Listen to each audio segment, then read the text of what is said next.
So we're back here on 970 WFLA talking about the local real estate market in Tampa Bay on the Duncan Duo Show with Marcus Vanzant from Sarasota, Bradenton, soldbymarcus.com. And even in a hot market, some listings turn off buyers. And, you know, I found it interesting. I saw this article, and, you know, you've got a market that's recovering, but there's still, you know, more than 10% of the homes go on the market more than 12 months. And I always find it interesting because there's a couple of unique circumstances around that. One is, you know, they could be overpriced.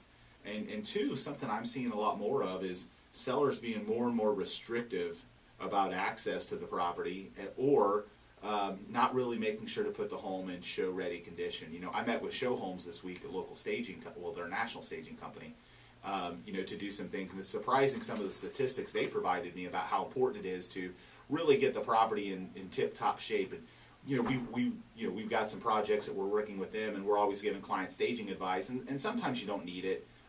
You know, again, if you're selling a property that's $150,000 right now in Tampa Bay in some of these neighborhoods, you know, the staging is almost overkill, but as you climb the charts, it becomes more and more, you know, important. But what are some reasons why you think homes sit on the market, why homes don't sell?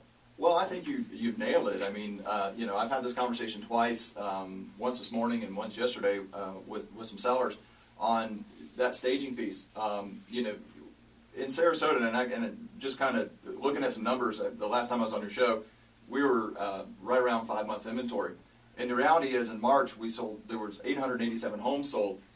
There's now 3.5 months of inventory. So in 1 month, you know, you ate up quite a bit of the inventory. So the reality of a house sitting on the market 12 months, There's got to be something really wrong with it. Something just bad. Truly wrong with the process. Right. And it could be along the lines of an agent taking the property and not being honest with you, maybe, and saying, listen, this might not be the time for you to sell. If that's the number you're shooting for. If that's the number you're shooting for, it may not be. And with the market going up, that number could be in another 6 months, but it may not be right now. And, you know, I'm of the firm belief, and this is just personal opinion, that either a house needs to be completely staged because you're in competition with the new construction models out there. Yeah, there's no question. In a lot of the neighborhoods, you've got to be conscious of that. Yeah, or empty. Right. You know, in the middle sometimes just doesn't work. You know, I always tease and say that, you know, I can walk into a house and say, okay, oh, I need to rip this wall out because it would make the house better. But my wife walks in and sees the wrong paint color. She's out. Right. You know, so the reality is we're not going to keep everybody happy. I get it.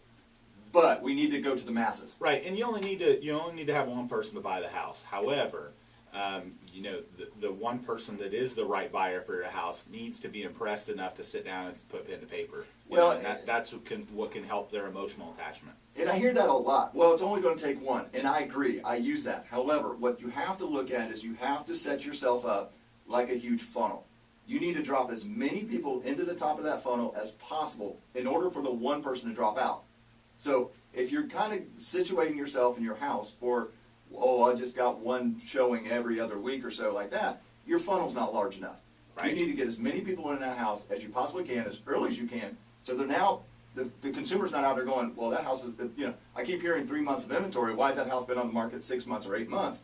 Is there something wrong with it? And that's exactly what happens. I mean, the longer the house is on the market, the more the concern is that something's wrong. And I think the thing that you have to be, the other side of it that you have to be conscious about whenever a home's been on the market a while is, you know, not only do you not have the ability to get a bidding war or a multiple offer situation, but also you're leveraged to negotiate. The consumer is not going to offer the same number for your house as if it were new on the market, because really consumers are in a sense are motivated by fear.